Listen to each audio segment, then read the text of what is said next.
More and more people are moving to cities, and that's going to affect almost every industry. We are very cautious and very aware to make a conscious effort to work with the ecosystem. What can the average person do to take action now? Not one person can change the world, but if we all do a little something different, it might help. Being open to embracing innovation. Know that you can make a difference. Absolutely. There's no excuse not to even do a little bit. Let's go check it out. Hey everyone, thanks for tuning into the Green Podcast. We are very excited to announce our upcoming event, the Green Summit. Be sure to register for your tickets today. We've got an amazing lineup of guests. It's a 2-day event in San Diego that we're streaming all around the world with keynote speaker Hap Klopp, the founder of North Face, and really just an amazing lineup of guests all around, amazing companies, all clean tech, sustainable, renewable energy leaders in the space, sharing their views, their goals, their vision for a cleaner future. So be sure to register for the event today. Use the code 25OFF to get 25% off of your ticket. Again, that's 25 off, and that's the Green Summit. Be sure to register today. Going Green is brought to you by Koskenkorva Vodka, a huge friend of ours. We love what they're doing. Koskenkorva Vodka is a sustainable vodka made honestly. It's vegan and gluten-free. The vodka is named after the village in Finland, Koskenkorva, where real farmers harvest the world's northernmost barley in unfiltered spring waters to make a vodka of true integrity. Here's my favorite part. Not only do I love drinking, responsibly of course, the Koskenkorva plant has a 99.9% recycling rate. And don't worry, back in the village, they're still working on that 0.01% and was the first spirit to win the Green Company of the Year award. Now our goal is to bring Koskenkorva from the Scandinavian European world out to the American land where we all love to have a good drink here and there. So check out Koskenkorva Vodka, support them. We love a good, sustainable company. So give them a little bit of love. Thank you. And let's get back to the show. I'm almost at a loss for words with how excited I am to talk to our guest right now. She's a marine biologist, oceanographer, explorer, author, lecturer, National Geographic Explorer in Residence, which I think is one of the coolest job titles anyone could have. She was featured by Time Magazine as its first hero for the planet in 1998, and really one of just the worldwide leaders in marine biology and exploring the ocean and sharing that information with the world. So Sylvia Earle is on the show today. Sylvia, thank you so much for being here. Really appreciate it, and really want to thank you for taking some time to talk to us today. Thank you for inviting me on board. So you've done a lot of stuff. Like there's a lot we could cover.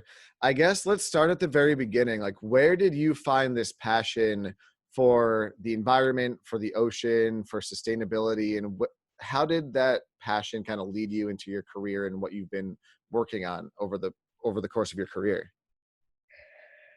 Well, like most kids, I start out curious about everything, and especially critters. I just was fortunate to be in a family that let me roam around when I was a kid and explore on my own. First in New Jersey, we lived on a little farm with some woodlands nearby and a pond. And when I was 12, we moved to Florida. My backyard was the Gulf of Mexico. So it was a natural extension of going from land to explore the ocean. It was in Dunedin, Florida, near Clearwater.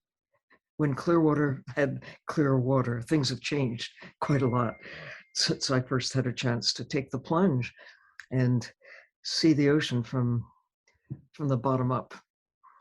That's amazing. And you spent a good amount of time, getting educated. You have your PhD, you were a research fellow at Harvard. What was sort of that educational experience like? And the reason I'm asking is because, I'm sure there's a lot of listeners out there who are younger and might want to pursue a similar career trajectory. What was that like, kind of deciding what to study and then, where to study and how to transition into a career from there? I don't remember ever actually being a conscious decision. I just knew, I can't remember not wanting to do something with plants and animals. I didn't realize that's called a biologist, an ecologist or whatever, and an oceanographer. If you or marine biologist if you take it into the ocean, but I think I discovered at a fairly early age that there are forms of life that occur in the ocean that are just there. You don't see them anywhere on the land. And now I have come to understand that essentially all of the major divisions of animals, and from the very beginning of bacteria and archaea and the earliest forms of life, they're all out there in the ocean. Only about half of these major divisions occur if you take all of the land put together. On a coral reef or a seagrass meadow, or a place along the beach, even if the sand is wet, a place you can embrace with your arms, you can find probably a dozen or so of these major divisions of animals, about as many as you find throughout all of the land put together. So, I mean, the ocean is where the action is. I love I'm an air breather. I'm a human being.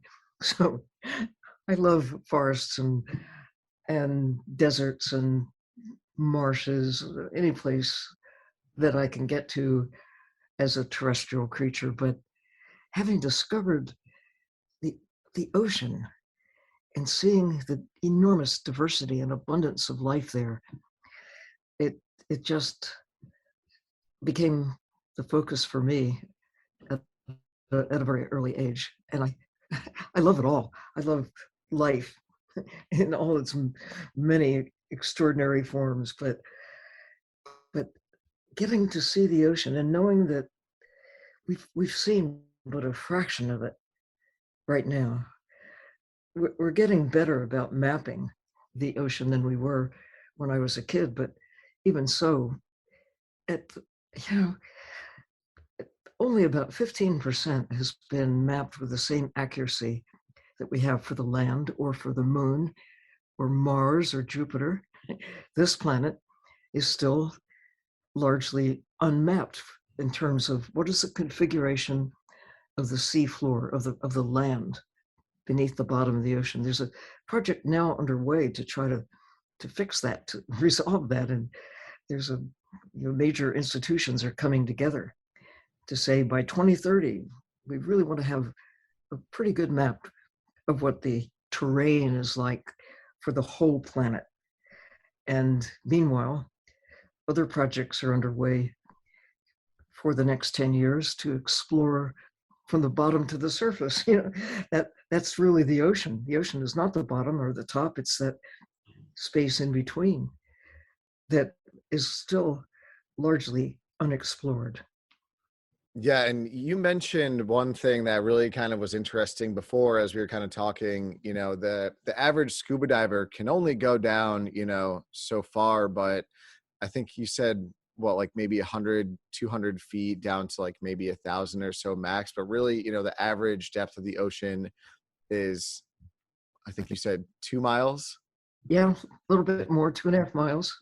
And so there's a lot down there that about the depth of the Titanic. Think of that. That's the average depth of the ocean. I think it's 4.2 kilometers and the maximum 11 kilometers. And think about how much of the ocean has yet to be seen even for the first time. I have a friend who lives in Hawaii, uses rebreathers, goes down to 100 meters, sometimes a bit more, and discovers on the order of a dozen new species of fish per hour of time when you get below where divers normally go, because it's like going into a new planet, a place that nobody's ever been before. And we look at the ocean as a place to go for free groceries. Fish have an accounting base of 0. Anybody can go take fish. And some do it on a very large scale, industrial scale, extracting wildlife from the ocean as if it doesn't matter how much we take or how much destruction is caused in the process. But if we could see the gaps that are left when those giant nets are filled and breaking the food webs and changing the chemistry of the ocean and of the planet, we might not be so complacent about sitting down for a, quotes, seafood dinner. This is wildlife, and we need to think differently about it. So we'll talk about some of that stuff soon, but I still think, and that's what I like about our conversation before this, is you have not only done some amazing things, but you're really about educating people about what's down there and the problems we're facing, but also, some solutions out there. Before we get into kind of the things, the problems we're facing, I still just want to hear more about your career. So what are some of your all-time favorite projects or expeditions that you've been on that kind of stick out in your mind? Well, I love little submarines because they can take me warm and dry, wearing a t-shirt and blue jeans down, well, as deep as the technology that I'm using allows me to go, living underwater, subjected to the ambient pressure. That's been a gift, getting to know creatures who live in the ocean face to face on their own terms, to realize that fish do have faces and everyone is different. I mean, not just grouper are different from seahorses or sharks. I mean, every single fish is different, just as every cat and dog and horse and human with unique DNA. I just didn't see it and understand the implications until I had a chance in 1970 for the first time to spend 2 weeks living underwater day and night, able to swim out at any hour and stay as long as I basically wanted. We had rebreather systems that gave us 6 hours at the depth we were. And I got cold before I ran out of air, even in the tropics. Well, it was in the Florida Keys. So, oh no, sorry, that was in the US Virgin Islands, which was even a bit warmer. But, and using little submarines to go, 1,000 meters down, or the deepest I've been is the average depth of the ocean.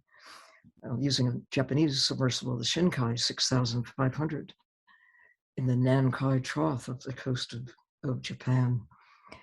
Realizing that what I experienced, what I could see, as far as the planet is concerned, living in the dark is normal because most of life on Earth lives below where sunlight penetrates. We're terrestrial, so we think of life on Earth as being trees and flowers and birds and all the things that we see on the land. But it's kind of a big thought, and it's real. Most of life on Earth not only lives in the ocean, but lives in the dark. The average depth, as you point out, it's 2.5 miles, and light only penetrates, maybe 1,000 feet, sometimes a bit more, but not much.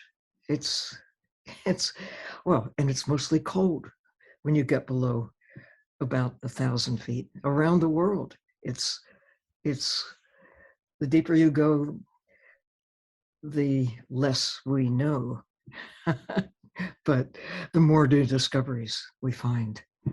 And so why do you think, because you kind of mentioned, we know more about the surface of Jupiter and Mars and the moon than the planet. Why do you think that is? Is it just limitations on technology? Is it limitations on funding? Wish I had an answer. It's a question that I've been asking for much of my life. Why is it so it's easy to get people excited about going high in the sky? Oh, I want to be an astronaut. And I think it's wonderful for those who have done what it takes to really become skilled at flying high in the sky and returning with information about what they see and what they have discovered. And why it doesn't, headlines still about people going high in the sky, but deep in the ocean, It's considered, I guess, because it's the ocean, and it's our people take it for granted. They don't understand what they don't understand.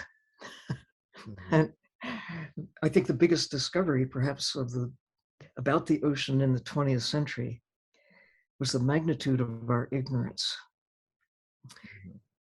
And maybe the 21st century will be how important the ocean is to everyone, everywhere, all the time. With every breath you take, every drop of water you drink, you are connected directly to the ocean. If you've never seen or touched the ocean is touching you all the time, everywhere. Take away the ocean, take away the blue, there is no green. There's no life. It's the ocean that makes Earth habitable. And you might say, oh, water, there's plenty of water on the land. We've got rivers, we've got lakes, we've got streams, we've got glaciers. Yeah, well, that's a fraction of what is in the ocean. 97% of Earth's water is ocean. And that remaining 3% is mostly locked up in Antarctic ice, and to a lesser extent, Arctic ice and other frozen water. But for the most, and in clouds, plus in that remaining 3%, all the rivers, all the lakes, all the water in the clouds is still, look at the ocean. The water in the clouds actually arrives there mostly from the ocean, because that's, covers most of the surface of the planet. And it's the water cycle. If you haven't thought about where does water that falls out of the sky, where it comes from, the knowledge is there. Check it out. How does water get up in the sky? Where does it come from? And, it's on my watch, in my time, the idea of where does water come from? Is Earth the only place in the universe with water? We kind of used to think so, but now we know that water as a substance is fairly common in the solar system and in the universe beyond, but nowhere have we found an ocean filled with life that shapes the character, the chemistry of the space and makes Earth habitable. It's not just the water. It starts with the water, but you can have water without life. You cannot have life without water. And this planet is blessed with both. Lots of water and life. It's almost everywhere on Earth that water exists, even deep beneath the bottom of the ocean in cracks that extend kilometers down. There are forms of life that exist, of course, in the dark and under great pressure, and in some cases under great heat. And yet, we are so complacent about taking care of this vast living system that makes our existence possible. So, my pandemic year that continues, I go to school and people say, well, how did you spend your summer? What did you do for your summer vacation? Well, my sort of pause in life, sitting back, forced to sit in one place for a year plus, I dived into these big questions. Where does water come from? Where did the ocean come from? What sets Earth apart? And so it turned into this big ocean book with National Geographic that's coming out this fall. But it's more than my COVID year that made that possible. It's also diving into all of the decades that I've spent exploring the ocean and reflecting on why the ocean matters to everyone and how to share the view. And you keep asking, well, tell me about your explorations. I am really privileged to have spent thousands of hours underwater. And I suppose it's because of that that I feel compelled to try to share the view. Astronauts come back from being high in the sky and they want to tell you what it's like. Imagine if they kept it all to themselves. themselves. Um, what would we know about what Earth looks like from space, except what instruments can yield? Having people share their stories, share their view, and one of the great pleasures I had in writing this new Nat Geo book, Odyssey, it's a Global Odyssey, is to get the stories of dozens of my colleagues, explorers, scientists, and those who have had extraordinary experiences to tell their stories and show some images about what has been discovered. I think this is, with all the doom and gloom and all the wars, the concern about poverty and the diseases that we are now coping with, nonetheless, I think this is the best time ever to be alive, because we know what could not be known when I was a child or any time in the history of our species.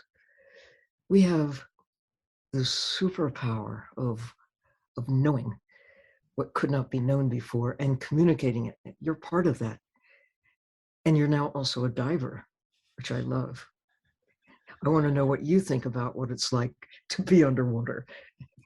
Well, you touched on a lot of amazing things there. And I think one thing that really stood out was, how fortunate we are, both as one on a human level and really on a planet level, of just the miracle of life and the miracle that we're even here and the miracle that there's living things miles under the planet and in the sky. And two, we're very fortunate to live in a time where we're able to go explore those things and take pictures and videos and share it, and live in a time where we have the internet, which can share that information to everybody instantaneously, for the most part for free.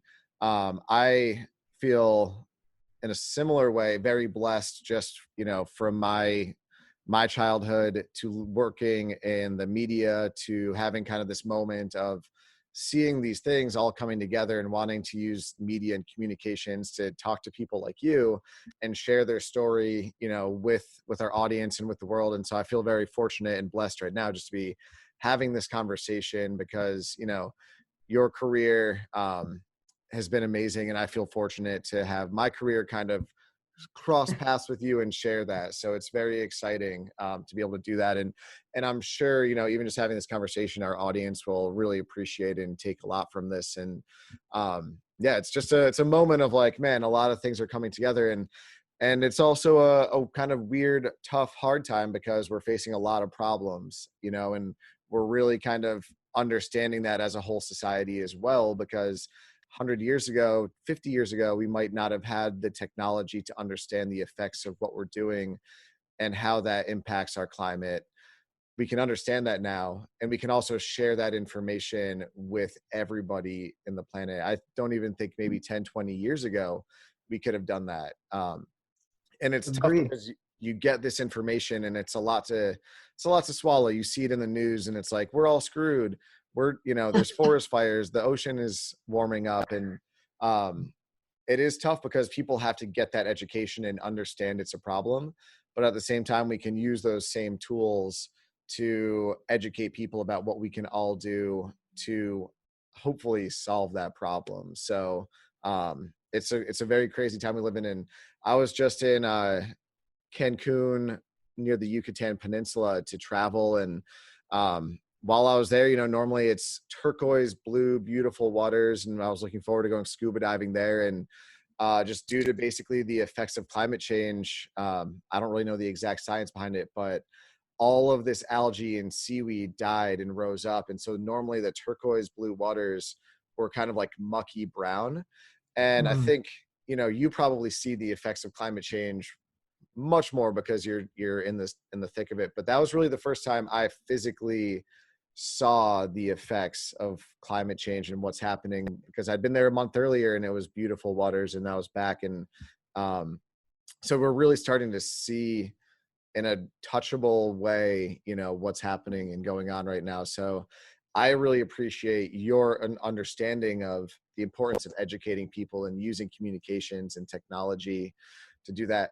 And also staying optimistic and, enjoying life and getting out there and, day in, day out. And I think, to me, to answer your question of scuba diving, I wanted to do it because I thought it looked cool, and it is really cool. It's really fun.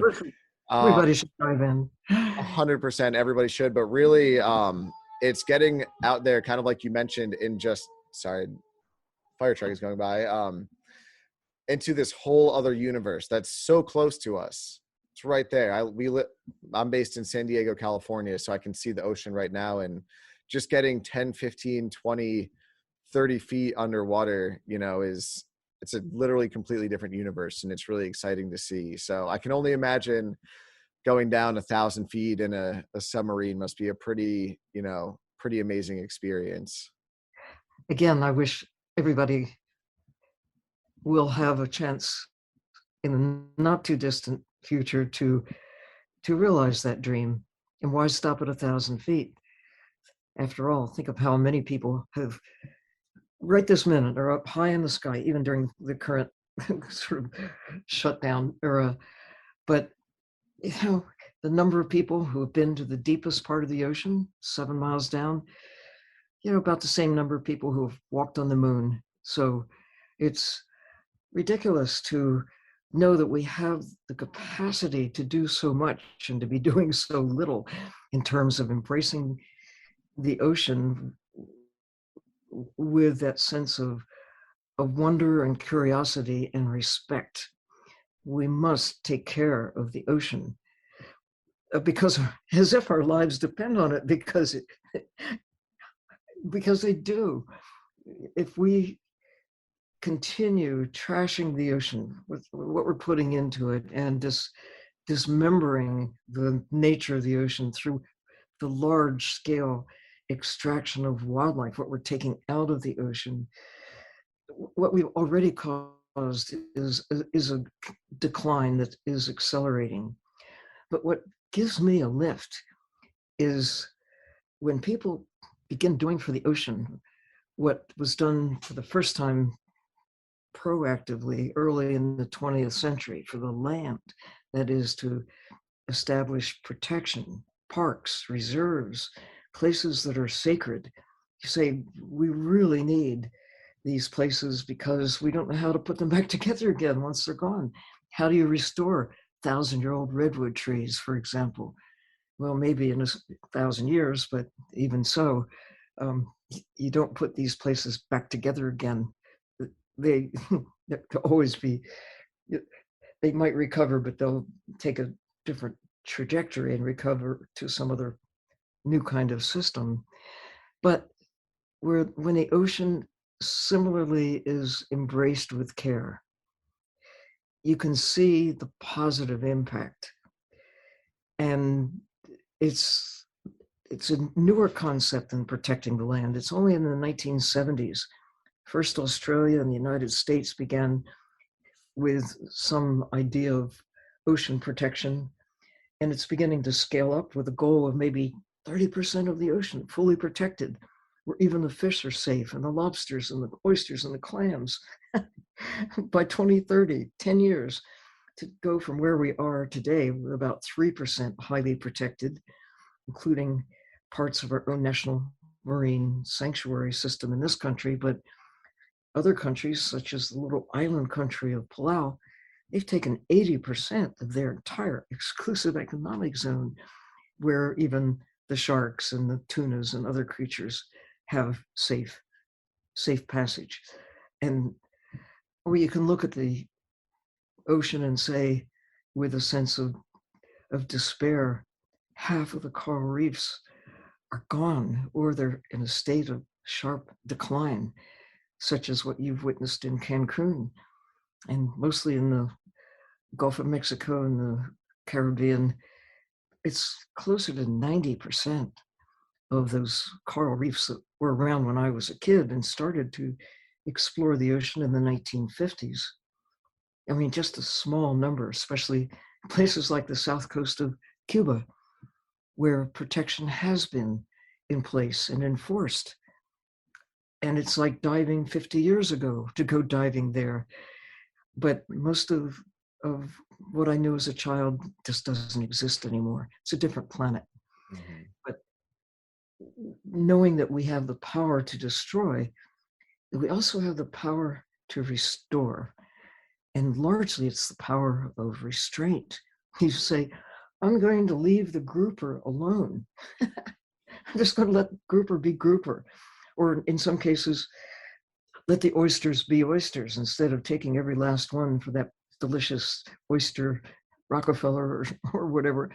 You say, oysters do a really good job of cleaning things up. They're masters at filter feeding. And they also are masters at carbon capture. Their little shells are calcium carbonate. They store the carbon and hold it there. And they provide a habitat for jillions of other creatures. Like a coral reef is not just about corals, that also capture and store carbon as calcium carbonate.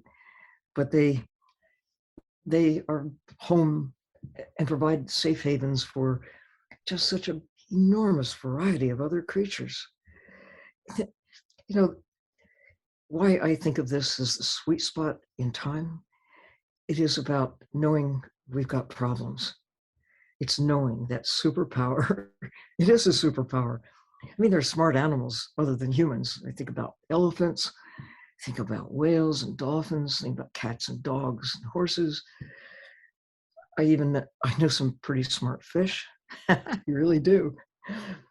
But they do not have the long-term history and culture of gathering knowledge and passing it along. So kids, when they're born, don't have to invent numbers or letters. Somebody in the past has done that and passed it along.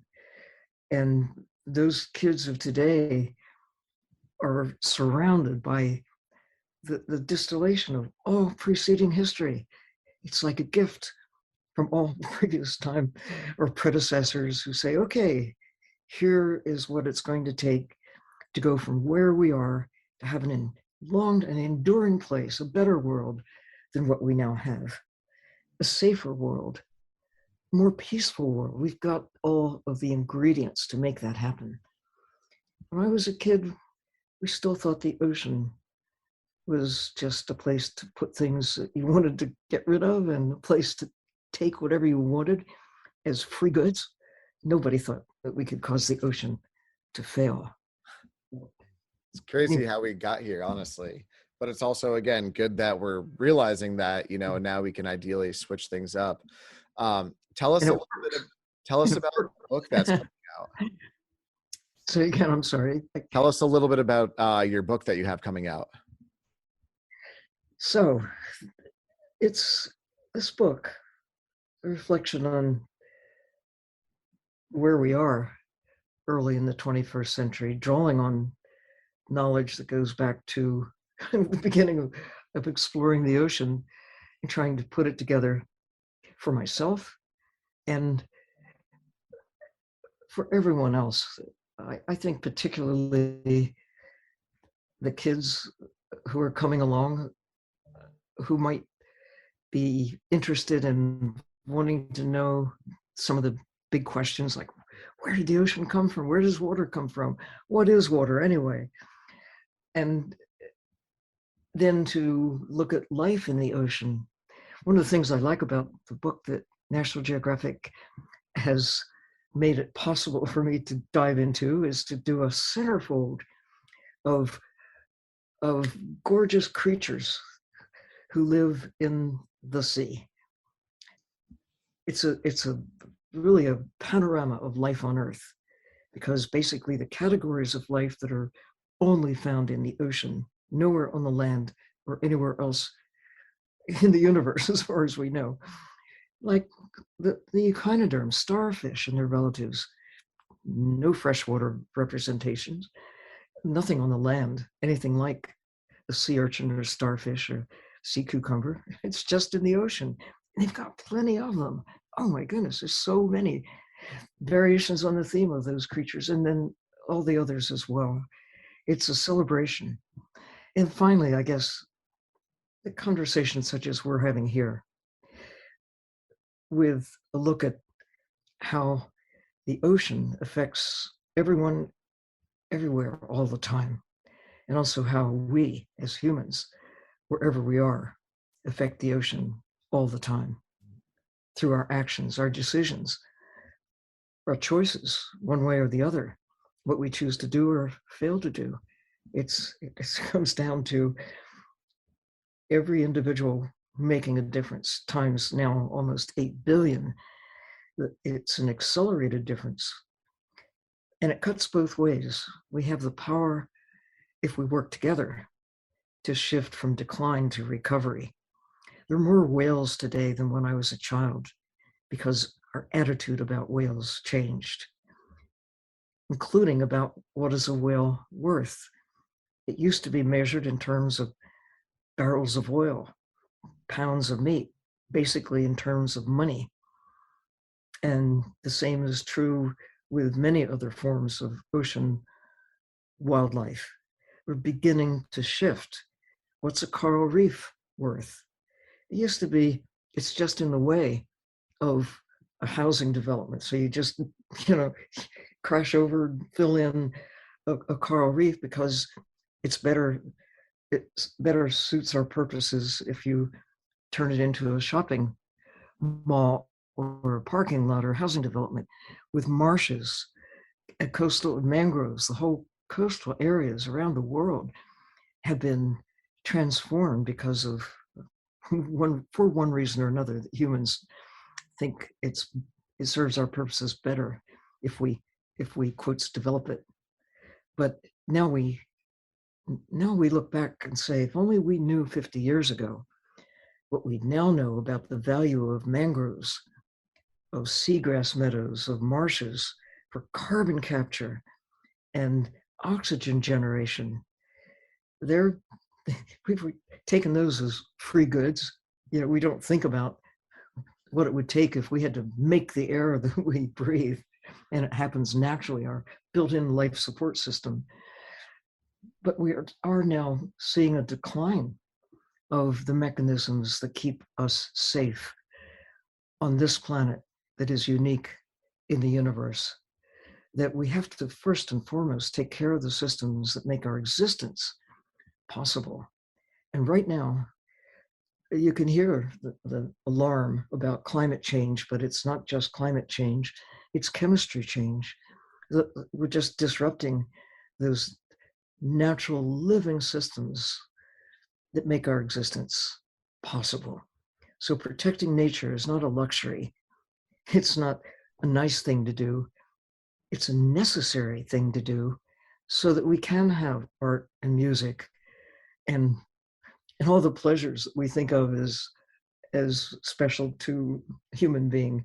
But most of all, so that we have choices, so that we can live. Our existence is on the line. I think this is the first time we've actually begun in a more collective sense to understand that we have the power to destroy ourselves, or we have the power to save ourselves. By saving nature, we save ourselves. By protecting the ocean, we save ourselves. And it shouldn't be, this is not a hardship. This is like, look at us, wow, we've got the power to look at some people have likened Earth to a spacecraft. Here we are hurtling through the universe, this little blue and white miracle, Earth. Green, I should say, blue-green, and the white of ice and clouds and things, but whatever it is, nothing like it anywhere else. And our influence on the nature of nature has put not just nature at risk, it's put us at risk. Can we escape to another planet and set up housekeeping there? Well, good luck with that. Mm. What we have here is our history embedded within the natural systems that we're just so intimately connected. Mm. It's truly unimaginable that we should wish to leave our home behind, our home and everything in it, or that we could. Mm-hmm. When you think, there's Mars, it's got rocks, it's got some water. Does it have life? If so, it's nothing like what you see on a coral reef or in any place you look out on the land, even what appears to be a, kind of an empty desert is filled with life that is unique in the universe. And we are blessed with the power of seeing what our predecessors could not. Even the smartest people who ever lived before the middle of the 20th century, before right about now, or they just could not know what the kids coming along really know and can see and understand and feel that sense of urgency, actually that sense of joy. We can make a difference. There are more turtles, sea turtles today than there were when I was a kid. We can see the power of recovery when we take positive action. We respecting the laws of nature is something that COVID-19, I think, has impressed on most people. Mm-hmm. That we think we're in charge, we know that we have power, we can make a difference. But unless we really respect the nature of nature and work within the laws of nature, we may not have time enough to do what it takes to get to a better place. Yeah, I mean, man, that's some very powerful information. And Sylvia, I want to be mindful of your time. And first off, just thank you for being here. And I feel very fortunate that we have the opportunity to connect, on Zoom over the internet and have this conversation and share this information with our audience. And I think I've been very inspired, and you've instilled a lot of hope in me just from this conversation. I'm sure it's the same for other people listening. And we have to have you back on the show soon, because really, we're only scratching the surface. And this has been one of the most kind of powerful, insightful episodes we've had on, because we haven't really talked to too many people about the ocean, and it really does have an effect on us all. So thank you so much, for taking some time out of your day to be here. And let's get you back on the show whenever you're ready. Let me know and we'll get you on. Okay. There's one final note about this book, that if you're looking for causes for hope, every chapter in this book features a hope spot where a champion somewhere on the planet has identified a place that he or she, they know and love and have committed to do something about, and they're bringing their community, sometimes the local, even the national government, to come on board. And you look at it and you say, well, maybe I can do that. Mm-hmm. To see that people are responding. There are plenty of reasons for optimism about the 21st century and being a part of the action. I mean, this is the best time ever to be alive, and especially to be a kid like you. Exactly.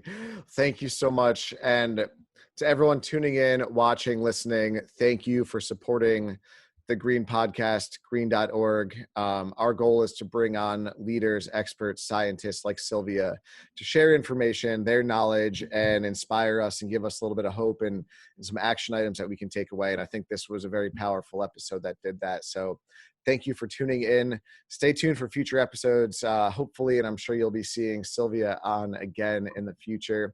Enjoy your day, and hopefully you got something out of this that you can apply to your life. Appreciate it, and we'll see you on the next episode of the Green Podcast. Thank you so much. Thank you.